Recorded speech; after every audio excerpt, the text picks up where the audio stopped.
Tá. Seguinte, eu quero falar dessa questão porque ela ajuda a entender aquela descrição abstrata que o Quarterone dá sobre o problema. E daí desemprestar para outras coisas. O Quarterone ele vai definir o problema F em termos de duas coisas. De X, a incógnita, isso aqui é a solução que você quer achar para o seu problema, normalmente é a solução exata, e de D, que são dados para o seu problema. E aí, normalmente, você quer achar valores de X tais quais o seu problema seja igual a zero. Tá, uma definição bem abstrata. Me dê um exemplo. Suponha que F seja um polinômio e você quer achar as raízes do polinômio. Então, bora pegar aqui, sei lá, o meu problema é X mais 1. Eu quero achar as raízes. Então, eu tenho um problema, certo? X mais 1, o igual a zero, e eu quero achar a solução X, que é a raiz. Então, esse é um exemplo. Mas tem um problema nessa definição aqui, se você comparar. É que a definição do problema depende do dado, do D. Então, nesse caso aqui, o que a gente poderia fazer é colocar D aqui. Então, a gente tem um polinômio que a gente quer achar a solução X que depende de algum outro valor que foi dado. A gente consegue calcular essa solução, é só pegar X igual a menos D. Tudo bem? Só que essa descrição abstrata, ela pode ser usada para várias coisas. Então, tem vários problemas. A incógnita pode ser, não precisa ser uma variável, pode ser um vetor. Os dados também podem ser um vetor, podem ser várias constantes aqui nesse polinômio, como é o caso das questões da lista 1, que o dado é alfa e beta. Então, eu pegaria um polinômio que tem alfa e beta no meio da fórmula. E assim vai. É uma descrição bem genérica mesmo. E aí, em posse desse Fn, o que é que a gente pode fazer no computador? A gente pode tentar aproximar esse problema N, ou esse problema F. Como é que a gente faz isso? Bora pegar um problema no meio do caminho, N. Bora pegar uma solução para esse problema no meio do caminho, Xn, tudo bem? Dados no meio do caminho, e pronto. Você vê que faz uma comparação, uma relação direta aqui. Tá. Quais são as restrições disso aqui? Aqui, quando n tende ao infinito, eu quero que o meu Fn tenda a F, eu também quero que o meu Xn tenda ao X, e eu quero que os meus Dn tendam ao D. O que eu estou querendo dizer com isso? Eu tenho aqui meu problema exato, não necessariamente eu consigo representar esse problema exato no computador, mas eu posso representar problemas aproximados. À medida que eu vou... então, eu posso escrever algo meio que iterativo, também, de um problema F1, que ele é horrivelmente aproximado para isso. Problema F2, que ele já aproxima melhor, mas ainda é ruim. E assim você vai indo, até chegar no infinito, e quando você chega no infinito, você tem a solução mais próxima possível do seu problema exato. Então, é isso aqui que essa notação está querendo dizer. Isso, aí o problema Fn vai para o F, a solução para um problema intermediário que é estimada meio ruim vai tender para a solução exata do seu problema, os dados também vão aproximando os dados do problema real e pronto, daqui sai. Então, perceba que aqui a gente já tem algo com um caráter meio iterativo. Dá para você ver uma certa relação, que você parte de algo ruim e vai indo para algo melhor, melhorando a resposta. E aí ele quer que a gente prove que o método de Newton, que esse vai ser meio que o nosso problema, vai ser meio que nosso problema em questão, eu vou a questão para adaptar isso ao problema, que a gente prova que ele é fortemente consistente. Tá, mas o que é você provar que o método ele é fortemente consistente? Tá, tem outra coisa que eu tenho que explicar. A gente você vê que eu estou partindo aqui de um problema aproximado Fn. Mas o que eu falei dessa iteração de problemas, aproximações ruins para aproximações melhores. Então, alguns tipos de problema, eu não sei se todos, como você quer iterar, talvez você consiga descrever o seu problema Fn, também, o mesmo problema, em termos de três coisas agora.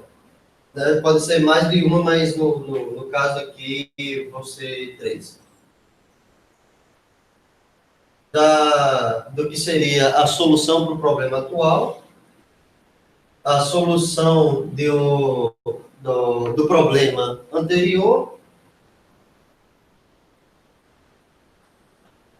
e dos dados.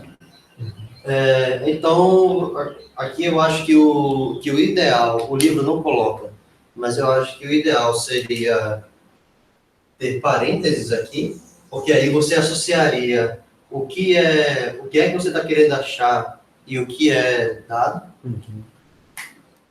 Mas, enfim, isso aqui é só para descrever o problema, problema aproximado. E o que quer dizer que o método é fortemente consistente? A gente quer que isso aqui seja igualzinho. O método ser fortemente consistente quer dizer, a gente sabe a solução X exata para o nosso problema. Aí, se a gente calcula na matemática, usa matemática, achou o X exato para o problema. Tá, se o método é fortemente consistente e eu tenho essa fórmula aqui,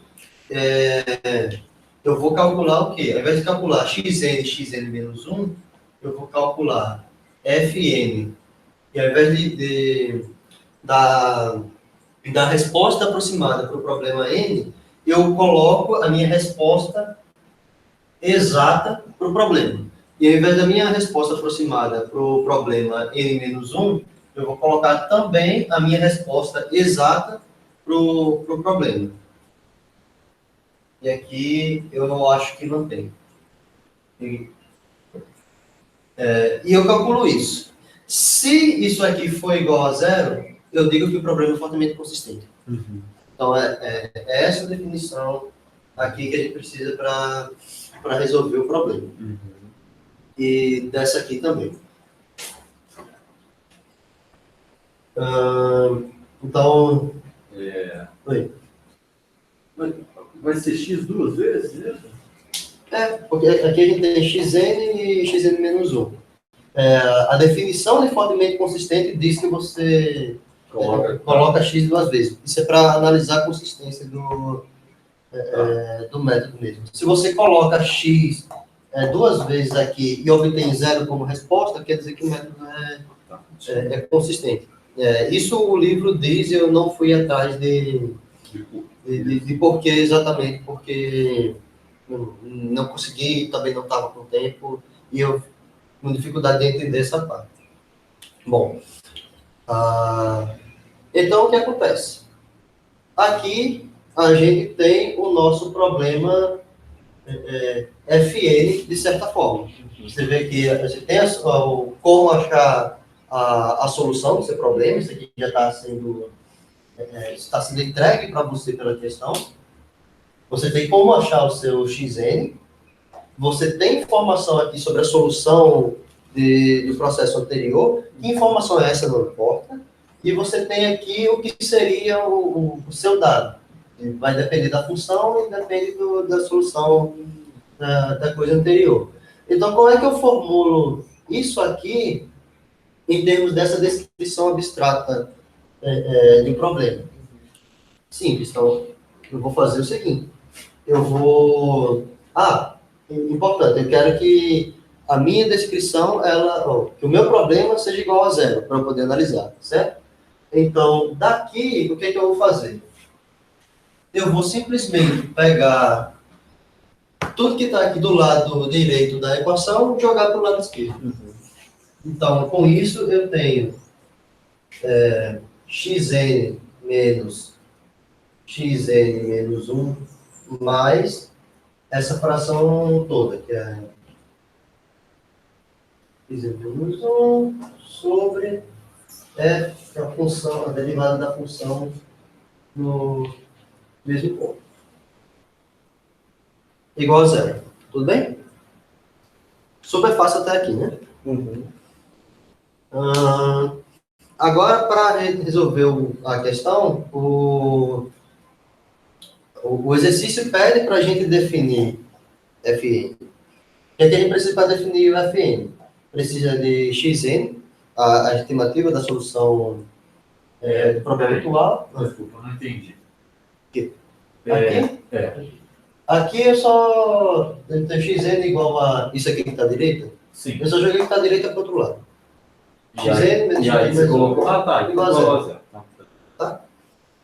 E aí agora eu vou comparar isso... Vou comparar isso com isso aqui.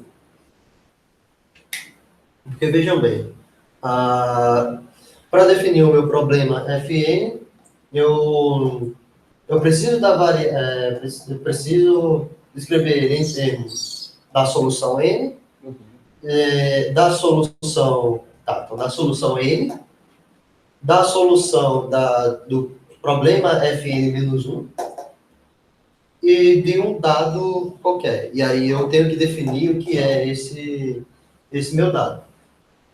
Mas você olha aqui e vê, bom, eu tenho uma função que é abstrata, e aí a resolução desse método vai depender dessa função. Que função é essa? Não sei. Então, ela vai ser dada por alguém que queira analisar. Entendi. Então, de todo esse argumento, o que a gente conclui? Que o meu Fn ele vai ser definido da mesma forma, eu vou ter xn...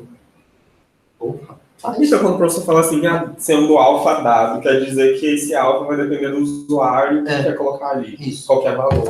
Vai querer utilizar essa forma colocando outros valores. Isso. É isso. Tá vendo? Isso eu não tinha entendido de jeito nenhum. Ele fala assim, sendo alfa como dado. E eu quero assim, como assim alfa como dado? É isso que ele quer dizer. Entendi. Então, ó, perceba que eu escrevi a mesma coisa, ó, Fn, xn menos 1. E qual é o meu dado? Vai ser a função f. Por que só a função f? Porque tendo a função f, eu consigo, supondo que ela seja derivada, né? Tendo a função f, eu consigo plugar a minha solução xn menos 1, que já está sendo dada pelo problema. Eu consigo derivar a minha função para f', que é a derivada, para obter essa fração aqui. Então, eu só preciso de f para calcular essa fórmula. Eu achei que esse xn menos 1 aqui era daquele de lá de cima, lá, da equação. Então, ele é. As coisas estão meio relacionadas por conta do processo iterativo. Mas você não precisa... Se você tem a função, você tem esse ponto. Entendi. Você tem todos os pontos do domínio da função. Tá, então a gente já definiu a função como em termos dessa notação. Eu defini exatamente dessa maneira aqui. Ó. Eu não entendi o que o F é o dado. Assim, não sei, eu estou tentando me imaginar fazendo isso, não sei de onde que eu ia tirar para descobrir que é aquilo lá. Não é trivial, não. Não. é fácil, mas não é trivial. Então, Sim, não, porque é o entendi, seguinte, justamente, eu entendi. vamos ver no caso de polinômios. Então, digamos que o meu problema seja calcular um polinômio. Então, eu vou botar aqui um polinômio de terceiro grau. X ao quadrado mais 2x, x ao quadrado, x ao cubo mais 2x ao quadrado, mais x, mais 1. Eu quero achar as raízes disso. Você concorda que essa minha fórmula, ela não vai depender de nada? Como assim não vai depender de nada? Eu tenho tudo fixo aqui. Sim. Então, tendo a fórmula fixa desse jeito, eu já consigo calcular e achar a minha resposta. Mas e se, ao invés de ter tudo fixo, e eu vou usar a anotação do professor, ao invés de 1 aqui, eu tivesse um alfa, que representa um outro número. Tá. Então, eu tenho aqui um polinômio, mas esse meu polinômio ele não é fixo. Ele depende do meu alfa. Então, no alfa, aqui tem essa relação de dependência, é justamente o meu dado. Por quê? Porque a resolução desse meu problema, ou seja, para encontrar os valores de x que são raiz para esse polinômio, depende do meu valor de alfa. Sim. Aqui, e outra coisa também, se não fosse só alfa, fosse, por exemplo, alfa beta também, eu tivesse um beta também, para achar a solução desse polinômio, depende tanto do valor de alfa quanto de beta. Tá. E assim vai. Fazendo um paralelo direto daqui até aqui, o que é que eu preciso para calcular essa solução? Meu xn, ele está fixo. Isso aqui está fixo. Não depende de nenhuma outra variável, só dele mesmo. Sim. O xn menos 1, ele também está fixo. Não depende de mais nada além dele mesmo. Só que, a respeito dessa função, eu não tenho nenhuma informação. E a resolução do meu problema, que eu quero que isso aqui à esquerda é igual a zero, vai depender de qual função eu recebi. Entendi. Por isso que a função é o meu dado. Entendi. E aí, tendo essa função, eu poderia passar a função e a derivada da função como dado? Poderia, mas não precisa, porque se eu tenho a função, eu consigo derivar a função. Esse é o raciocínio. Perfeito. Tudo bem? Vamos lá. Qual é a definição de ser fortemente consistente? Eu já mostrei aqui. Você pega a solução do seu problema real, sem seu problema aproximado, e joga aqui nessa fórmula. E calcula se vai ser igual a zero. A gente tem a fórmula, certo? Aqui. A gente não tem mas a gente não tem a solução real. O que a gente faz? Bom, a gente não tem a solução, mas a gente pode supor que a gente tem. Então, suponha que x é solução. Tá. Se x é solução...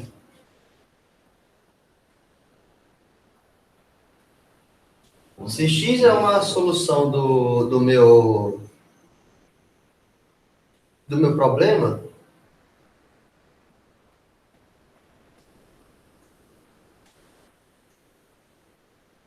aliás, eu posso fazer ainda melhor.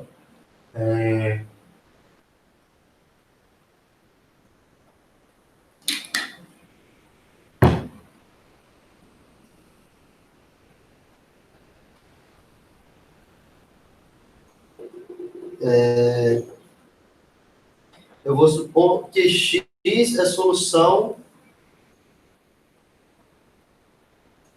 de f. Tudo bem? Da minha função. O que isso quer dizer? Que se eu calculo f de x, como eu estou querendo achar as raízes, eu vou... porque isso tem da definição da questão do problema f. Do método de Newton. Porque o método de Newton é para você O método de Newton é para você achar a solução, a raiz de uma função, não é isso? A raiz. Para aproximar. Para aproximar a raiz da função. A gente tem a função é dada. Então, esse nosso problema aqui, basicamente, qual vai ser a solução para esse problema? Vai ser encontrar a raiz da função, certo? Isso. Então, se eu suponho que x vai ser uma solução... deixa eu botar mais um passo aqui. Que assim deve ficar faz mais sentido. Se x é uma solução do meu problema f, do meu problema de encontrar as raízes, de encontrar a raiz de uma função através do método de Newton, o que eu estou dizendo é que isso implica que x é uma raiz da minha função f. Logo, se eu pego a minha função f e coloco x nela, o resultado vai ser 0. Tudo bem? Isso aqui é suposição. Tudo por suposição. O que a gente vai fazer agora é plugar, substituir onde tem xn aqui nessa fórmula, a gente vai substituir por x, onde tem xn menos 1, a gente substitui por x. Só que o que é essa fórmula? Deixa eu reescrever aqui. Logo, eu quero calcular Fn de x f, que é para saber justamente se é fortemente consistente. Perceba que eu fiz aqui exatamente a mesma coisa que eu falei. Agora eu defini quem era quem era essa fórmula aqui. Eu defini exatamente dessa maneira. Então, o que é que eu faço? Eu só vou substituir as coisas adequadamente nessa fórmula de cima. Xn eu vou substituir por x. Xn menos 1 eu vou substituir por x. Mais f xn menos 1 eu substituo por x. E xn menos 1 eu também substituo por x. E aqui o que acontece? X menos x é igual a 0, cancela. X é a solução de f, logo é uma raiz da função x. Logo, f de x é igual a 0. Então, essa parte aqui de cima da função vai ser igual a 0. E o que é que tem aqui embaixo? Não vai importar. Tá, tudo bem, desde que seja diferente de 0. Mas daqui a gente obtém que zerou aqui, então a gente tem 0 como resultado. Logo... Por causa de não ser 0 a derivada, né? por causa da derivada não ser 0. Tem que colocar isso para a resposta estar correta? Ou... No livro ele não coloca. Tá. Isso aí sou eu dizendo. Mas quem sou eu perto do quarteirão? E basicamente é isso, né? Você vê que não tem mistério nenhum na resolução da questão. O negócio é entender o que está sendo. Exatamente. Conta, por exemplo, aí não tem nada. Não. Assim, é tudo... Vou parar a gravação dessa questão, tá? Entenderam porque eu quis explicar essa questão?